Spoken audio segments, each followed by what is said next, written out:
At least doon na-learn mo ba lang, hindi ka na mag-ubra mo tuliwat.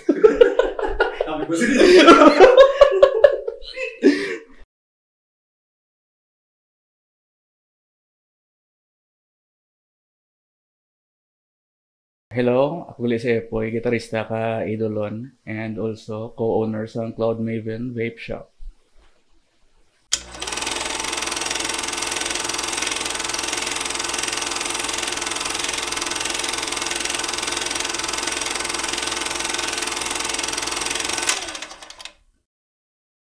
Short story, as a kid, nagdako kami sa Takuling sa una,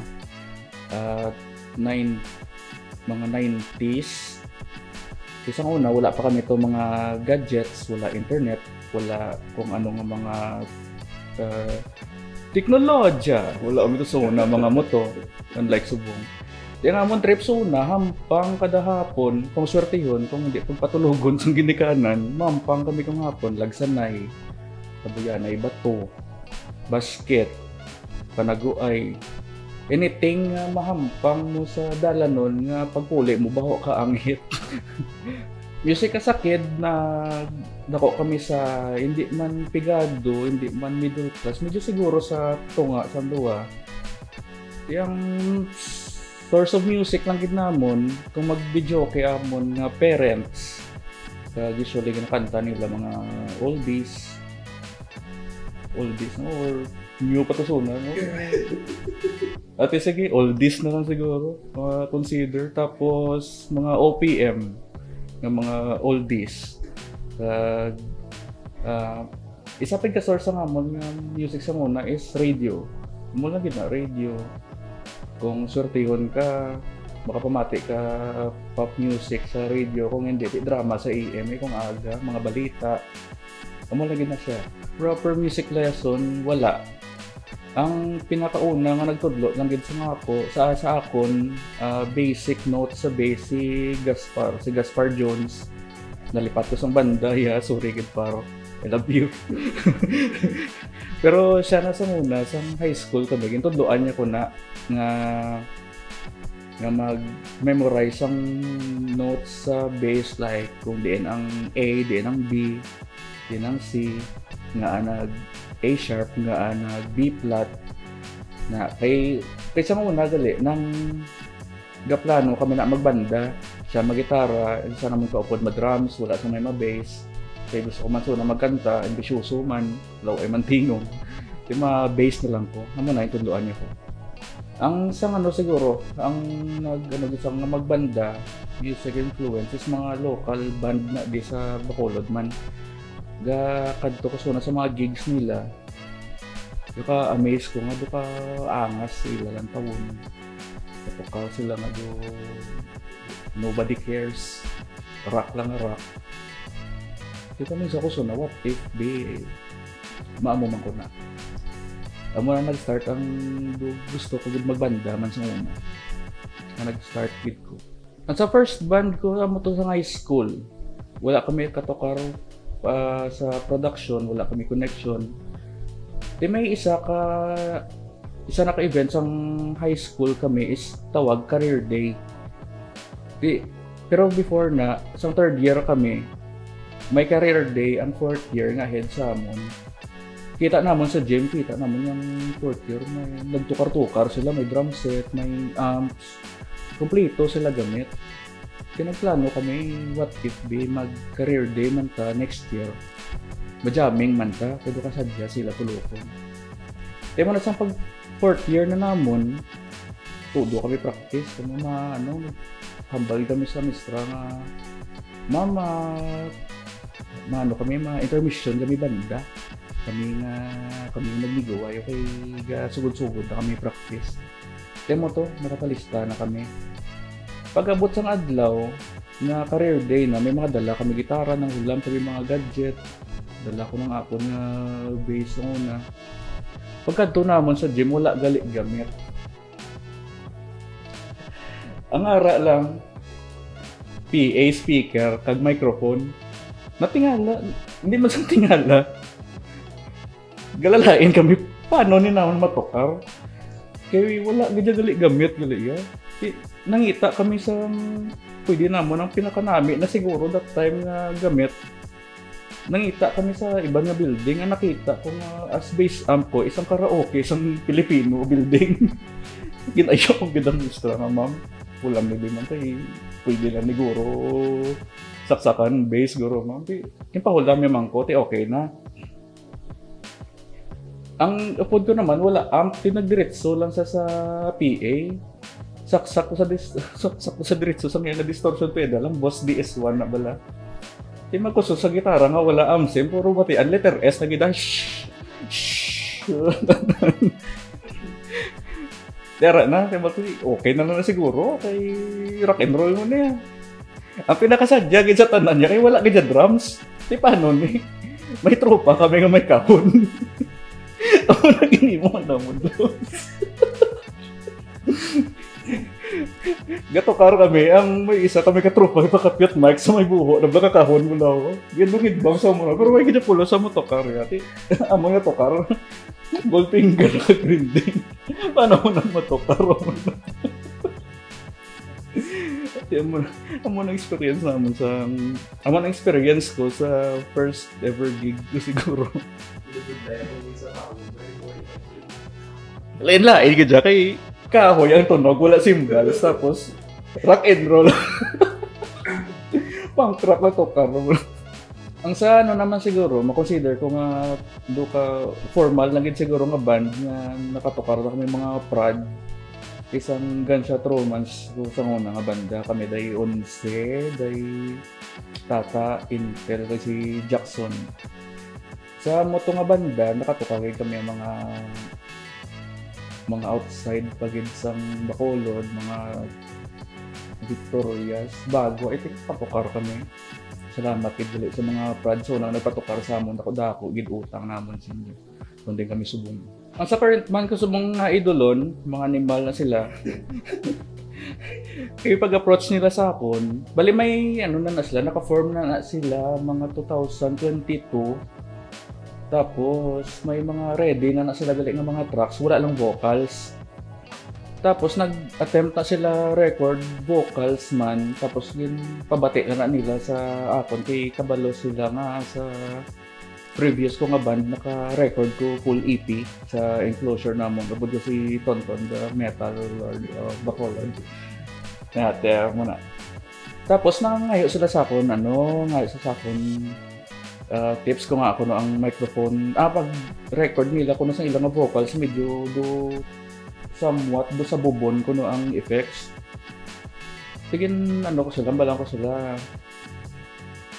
nang try nyo di kadto sa balay ma-record ta sang vocals nyo buligan na ka mo record kaya mo to ituduan ko sila kung paano maggamit sang condenser mic na pull off man nga nami ang tunog sang pag-record sang vocals nang do man sila nag-okay man sila tapos ang gabi gulpe ko nila ginambalan nga pwede ka kagitara sa amon nami sila patudlo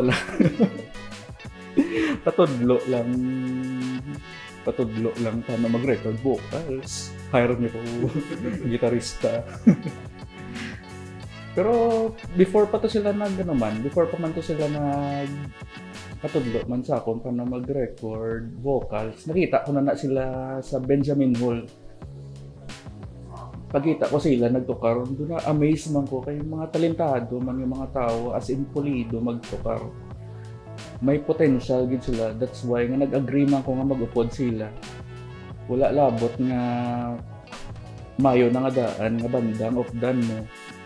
Mas ma-enhance ko pa ang skills ko. Siguro sa music production, mag-record, parang knowledge ko mas malapad pagid. Siyempre subong sa ako naman ga edit sa ngamon nga backing tracks ga plaster sang personal mix nila sa in-ear. So dako gid nga bulig sang idolon sa akon para mag-explore sang skills ko pa nga mabalaan na pag pwede ko pa mabalaan in the future. Sa process naman sa idulon mag-songwriting is gasugod kita nan sa simple riff lang gid. Maobra kami na butang ta 2 bars lang sang riff. Tapos kung wala ka na ideya, i-send na namon ang stems sa iban man namon nga upod. Ganyan bala na namon. Butang tabi ako, maobra ko riff, B, gitara, drums. Tapos send ko na sila nga buligin nyo ko dibi kay wala na mala na auto ko kasi may mga input ka mo. Kaya amo na madugang naman na sila. Or kung sila man may araman sila na sagura na butang tabi intro verse. Send ba nila sa akon. Tapos ano mo na paminsaran ko man nung pwede isugpon. Tapos pasa-pasa lang kami na file. Tapos kung may structure na ang isa ka kanta, ginasend na naman kay JM para mata-mata na build lyrics kag tono. Amo lagi ng songwriting process namin.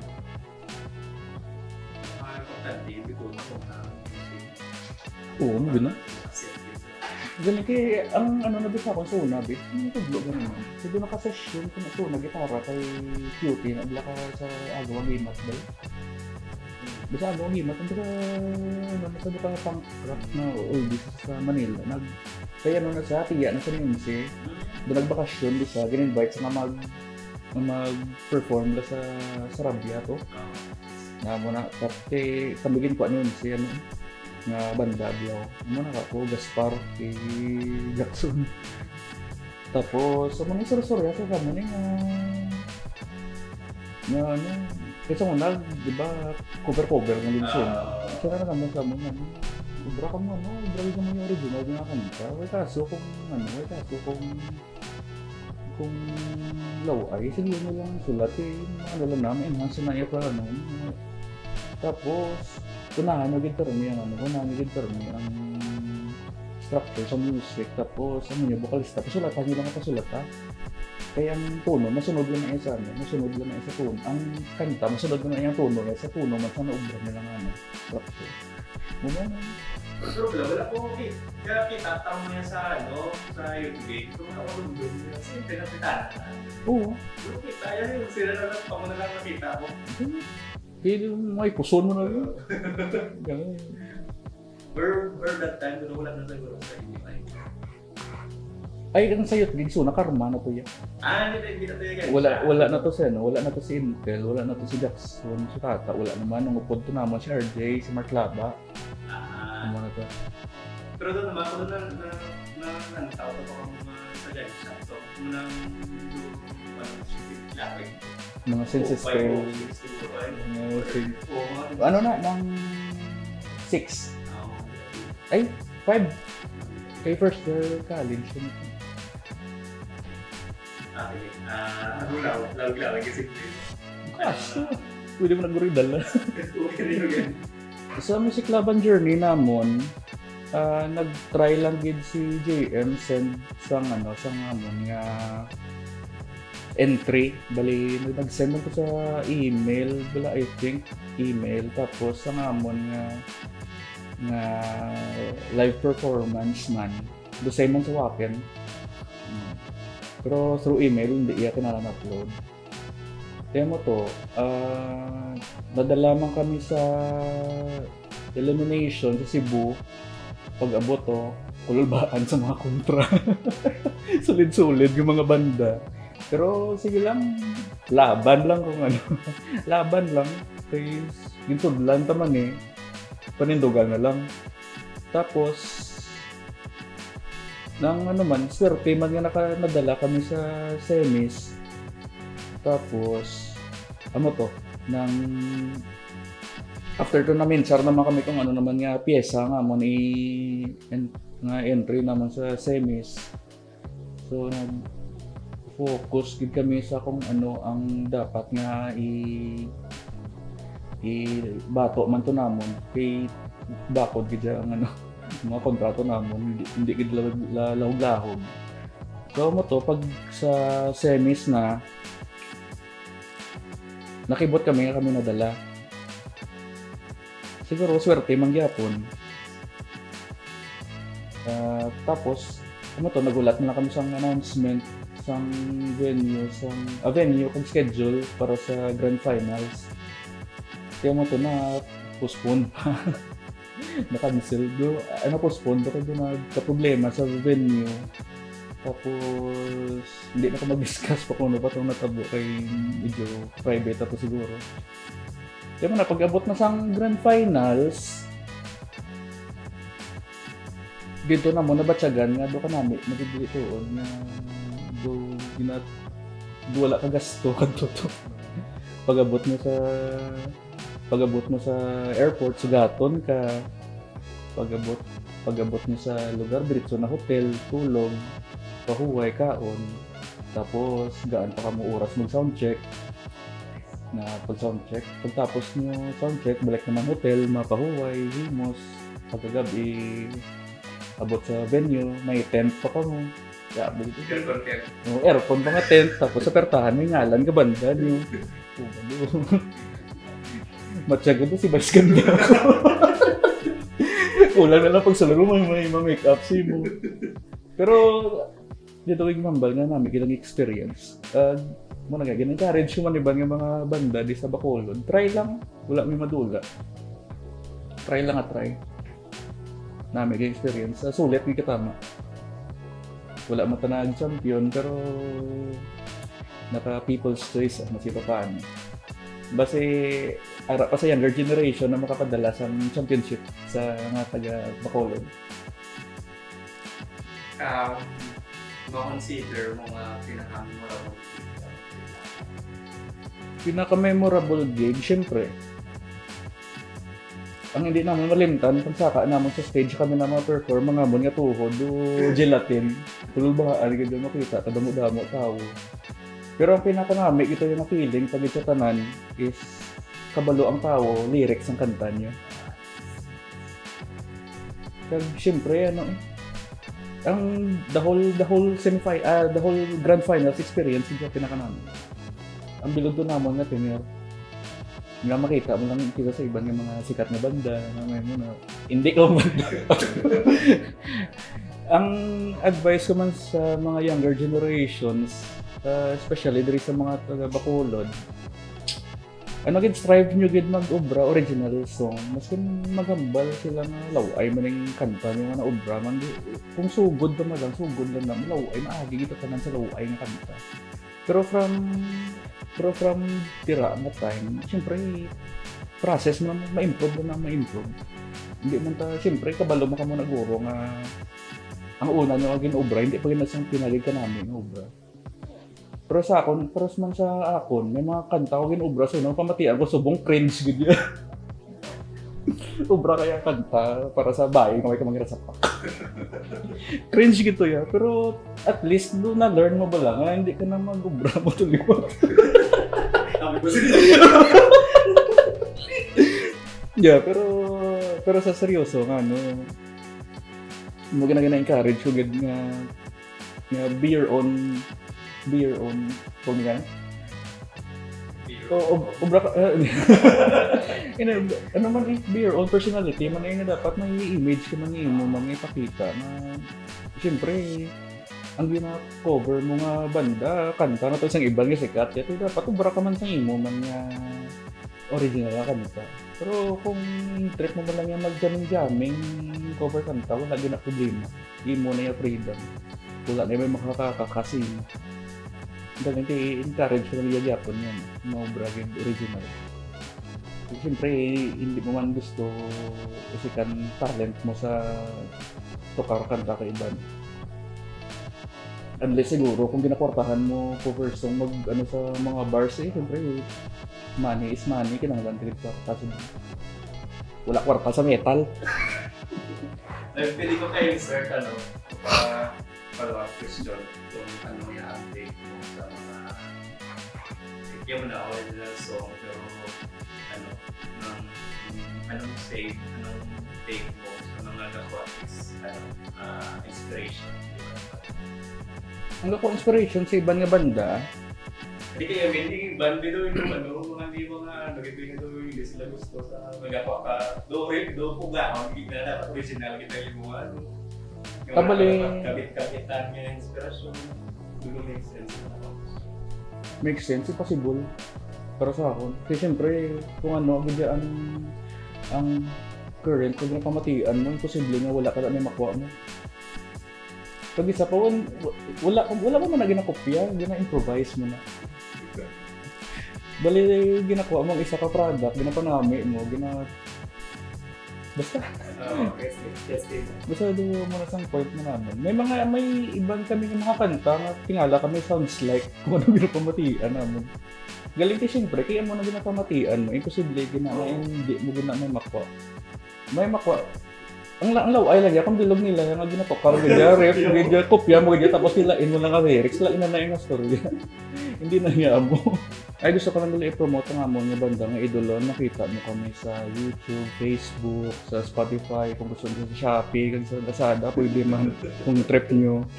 Pero ano lang, tulat-tulat lang sa mga future uploads namon. Currently, we are writing